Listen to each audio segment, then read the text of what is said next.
There are 5 key steps in a risk management framework. The first step is to establish the context. So what does establishing the context actually mean?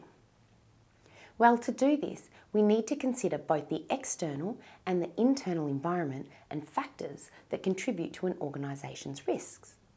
From an external perspective, we need to consider the current and future economic environment and other external factors such as competition and political or regulatory upheaval that can influence the organisation. This is where a Porter's 5 forces analysis or PEST analysis can be useful. Internally, we need to consider the organisation's functional currency, operations, strategic objectives, and its stakeholder expectations or requirements. We also need to consider the culture of the organisation, in particular the risk appetite.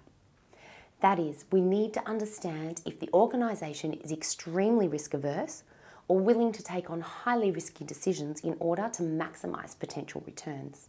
Once we have an understanding of the risk environment or the context, the second step is to identify our risk exposures. These are our apparent risk exposures. That is, the perceived exposures that may result from particular activities or circumstances. To do this, we need to look at the source of our risk exposures, for example, borrowings or investments resulting in exposure to interest rate movements, or transactions in a foreign currency that result in exposure to volatility in foreign exchange rates. This is the point where we also consider timing exposures. That is, by looking at our cash inflows and outflows to see whether there is a liquidity risk exposure or perhaps a timing mismatch in receipts and payments of foreign currency or interest. When we identify our initial risk exposure sources, we also need to consider any offsets that may exist.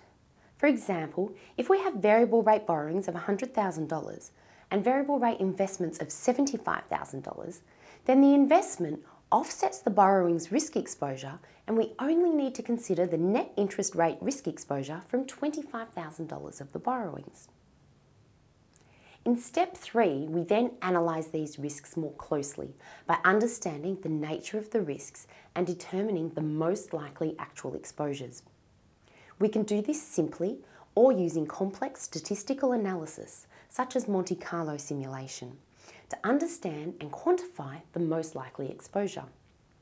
We also need to consider in more detail any offsetting factors, including contractual adjustments or embedded derivatives, such as an inflation adjustment clause.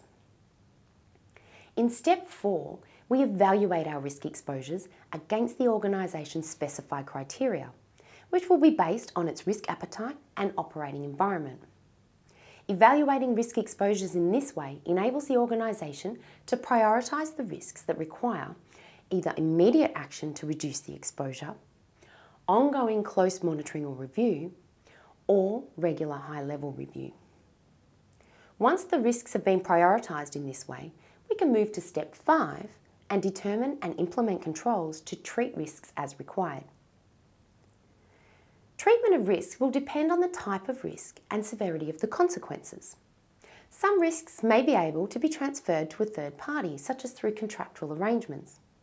Other risk exposure may be mitigated by removing the source of the risk or by taking action to reduce the likelihood or consequence. Hedging of financial risks is one method of changing the consequence. And keep in mind that risk can be beneficial as it leads to the creation of organisational value.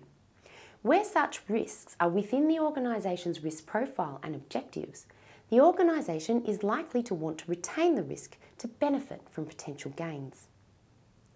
Finally, it is important to remember that while these 5 steps are typically sequential, they do not only occur once. 2 other actions required in a risk management framework that should not be forgotten are communication and consultation, and monitoring and review. So keep in mind that the framework is not a one-off step-by-step process, but actually more of a cyclical process.